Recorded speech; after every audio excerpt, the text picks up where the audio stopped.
step 3 and 4, which is simplify and sacrifice. At the heart of everything is energy. Getting to know it, understanding it, and learning to channel it is one of the greatest gifts you can give yourself. Your energy is one of your most precious gifts that you have every single day. Let's get clear on some things about energy. Energy cannot be created or destroyed. Law of thermodynamics. Energy can be transferred from one thing to another. Also law of thermodynamics. Where awareness goes, where my ball of light goes, that's where my energy is flowing. And we only have a finite amount of energy each day. At some point tonight, we all get exhausted. Depending on how well we sleep, our energy builds back up again, and then we have a choice the next day as to who and what we invest our energy in. Our life is a manifestation of where we invest our energy. But we have to understand that we only have a finite amount of energy. And we need to go back to the concept of a garden bed, right? If I had a watering can and only one watering can of water, I can water one garden bed and make everything grow, right? But the following year, I add more things and more people to my life. Now I have 100 garden beds, each garden bed representing someone, something in my life, but still only one watering can full of water, which I can't top up again. What is growing? Nothing. Because I cannot water 100 garden beds with just one can of water. What is the solution? We need to simplify the number of garden beds in our life. That's what we need to do. We need to simplify the number of garden beds in life. We have so many people and so many things in our life. Every year, we have more people, more things in our life, but the same amount of energy. It is not proportionally increasing with the number of tasks and people and things in our life, which means that every time you add one more person or one more thing to your life, everyone and everything in your life gets less energy. And the first people that you take energy out of to put into something new are the people that you love, because they have the greatest breaking point and the greatest tolerance for it. So you take it out of your family, the people you love, and you invest it into your work, into your clients, into everything else, because you know they'll still love you. So what are the garden beds in our life? People, we spend a lot of energy in people, things in our life, but let's look at people, okay? One of the things that entrepreneurs tend to do, and I'll share a little bit about people, people often consume energy, but people also give us energy. So what we need to do is wisely choose where we focus our finite amount of energy. We need to be very specific, and we need to quantify how much energy am I giving this person. If I only have this much, I need to quantify how am I going to divide that energy proportionately, and I don't use the word balance, in proportion to the people and things in my life. Treat energy the same way you treat money.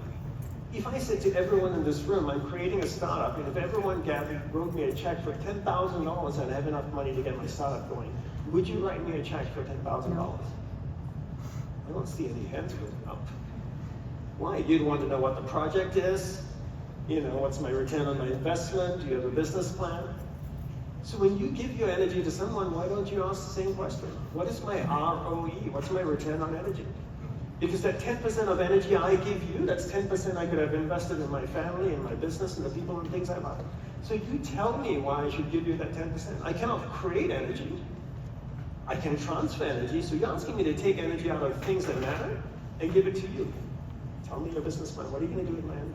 Why are you deserving of my energy? Because I have a specific place I want to put it. Right? So a lot of entrepreneurs think, how can I have more energy in my life? They try to be more disciplined, more productive, more efficient. They eat better, they sleep better, they try and exercise, surround themselves with the right people. But one area that most people never look at is, where are you hemorrhaging energy? If I had a bucket and I wanted to fill the bucket with water, I need to make sure the bucket's clean, and then I need to make sure the bucket doesn't have any holes in it, right? If it had holes, why would I put water in it?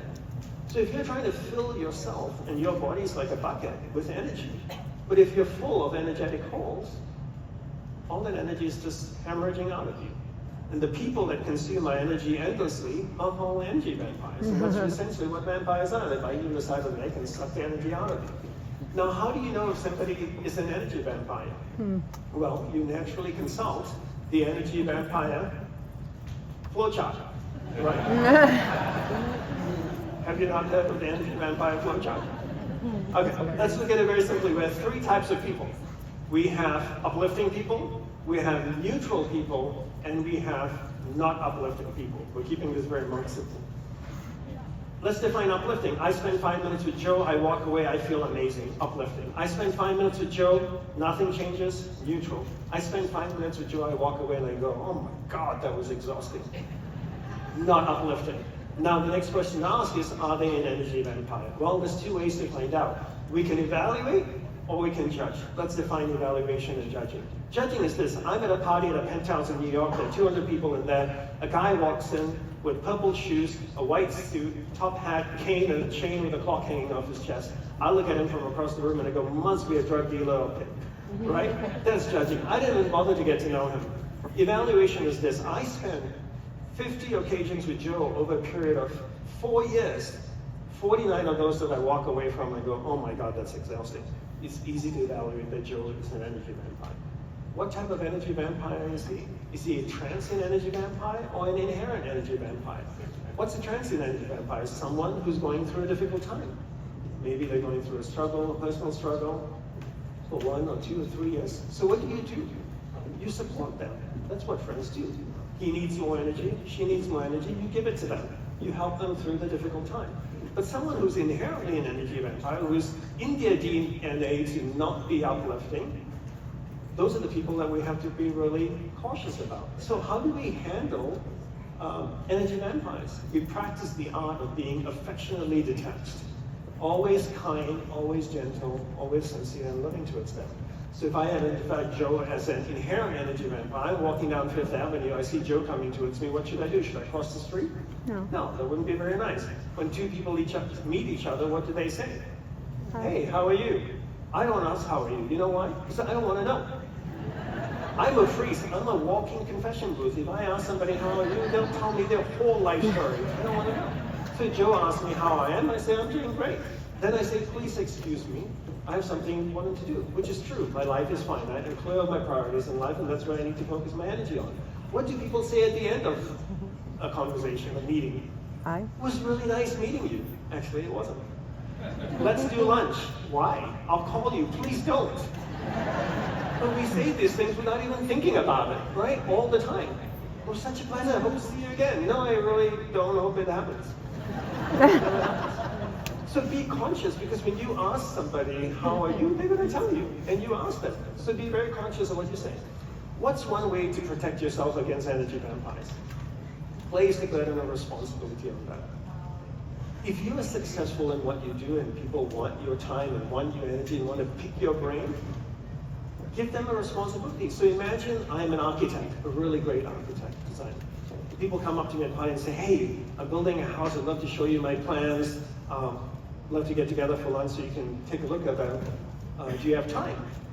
Then you can respond by saying, I would love to do that, but here's what you need to do.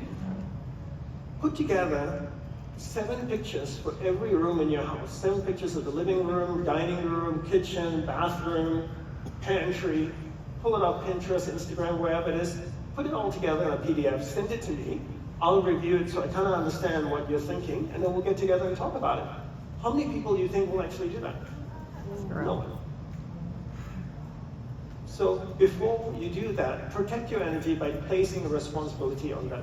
Let me just ask out of curiosity, how many people in this room, right off the top of their head, have someone in their life that they would consider an energy vampire? Isn't that amazing?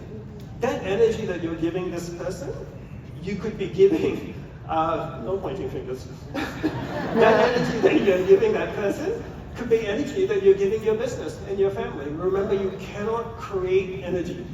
Law of thermodynamics, but you can transfer energy from one thing to another. Okay? So your homework, and you can take a picture of the screen, is to list 3 people you want to begin withdrawing energy from. And then list 3 people that you would like to start giving more energy to. When you withdraw energy from something, always define where that energy is going to. Don't just leave energy sitting undefined. Because if you don't define where your energy is going to, your environment will define where your energy is going to. So as soon as you withdraw energy from something, things can be energy vampires too, define where you're going to reinvest that energy.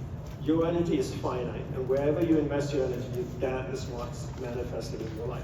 So, in conclusion, our life is a manifestation of where we invest our energy. It's your most precious asset. You only have a finite amount of it each day. So really be clear, articulate clearly